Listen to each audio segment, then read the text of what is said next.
আসসালামু আলাইকুম প্রিয় দর্শক, আশা করি আপনারা সবাই ভালো আছেন আল্লাহর রহমতে।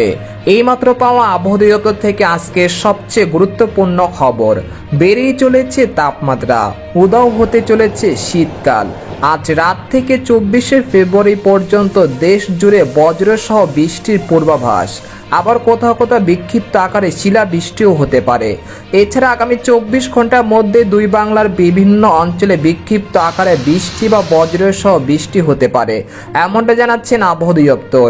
আজ ও আগামীকাল কোন কোন জেলায় এই মেঘ বৃষ্টি হতে পারে, এই বিষয়ে কি বলছে আজকের আবহাওয়ার রিপোর্টে জানিয়ে দিব। সম্পূর্ণ বিস্তারিত ভিডিওতে সঙ্গে থাকুন। আর আপনি কোন জেলা থেকে এই আবহাওয়ার খবরটি দেখছেন অবশ্যই কমেন্ট করে জানিয়ে দিবেন। আর সবার আগে সবার প্রথম সঠিক খবর জানতে আমাদের চ্যানেলটিকে সাবস্ক্রাইব করে রাখুন। এবার জেনে নিন এক নজরে। সকাল থেকে কখনো মেঘ আবার কখনো রোদের খেলা চলছে, তবে শেষ রাত থেকে সকাল পর্যন্ত শীতের আমেজ থাকলেও বেলা বাড়ার সাথে সাথে উধাও হয়ে যাচ্ছে শীতের তীব্রতা। এই জন্য আগাম জানান দিচ্ছে বসন্ত খুবই কাছে। এরই মাঝে আবহাওয়া দপ্তর থেকে মিলছে দুঃসংবাদ। আগামী 24 ঘন্টার মধ্যে দেশের দক্ষিণ ও মধ্য অঞ্চলের বেশ কয়েকটি জেলাতে বিক্ষিপ্ত আকারে বৃষ্টি বা বজ্রসহ ঝড় বৃষ্টি হতে পারে। আবার কোথাও কোথাও শিলাবৃষ্টিরও সতর্কতা করছেন আবহাওয়াবিদরা।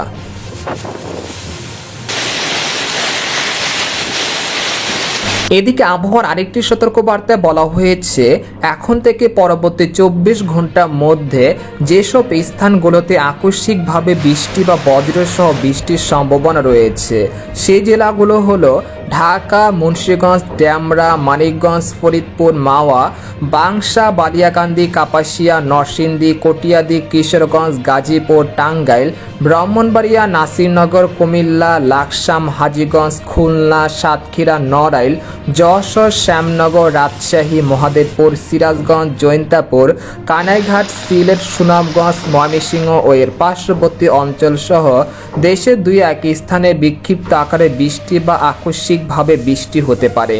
তাই আপনারা উত্তর পশ্চিম আকাশে নজর রাখুন, রোদের কাজে সতর্ক থাকুন। এদিকে গত 24 ঘন্টায় দেশের সর্বনিম্ন তাপমাত্রা রেকর্ড করা হয়েছে রংপুরের ডেমলায় 11 ডিগ্রি সেলসিয়াস। এই সময় ঢাকায় সর্বনিম্ন তাপমাত্রা ছিল 21.3 ডিগ্রি সেলসিয়াস। আর সর্বোচ্চ তাপমাত্রা ছিল চট্টগ্রামের বান্দরবনে 33.2 ডিগ্রি সেলসিয়াস। এদিকে বাংলাদেশের আবহাওয়াবিদ মোহাম্মদ ওমর ফারুক জানান, আজ সকাল 9টা থেকে পরবর্তী 24 ঘন্টায় রংপুর ও সিলেট বিভাগে দু একটি জায়গায় বৃষ্টি বা বজ্রসহ বৃষ্টি হতে পারে।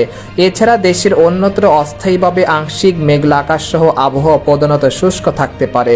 শেষ রাত থেকে সকাল পর্যন্ত দেশের কোথাও কোথাও হালকা থেকে মাঝারি ধরনের কুয়াশা পড়তে পারে। এই সময় সারা দেশে রাতের তাপমাত্রা সামান্য বৃদ্ধি পেতে পারে এবং দিনের তাপমাত্রা প্রায় অপরিবর্তিত থাকতে পারে। তো এই ছিল খবর। এরকম লেটেস্টিং আবহাওয়ার খবর জানতে আমাদের সাথেই থাকুন। ধন্যবাদ।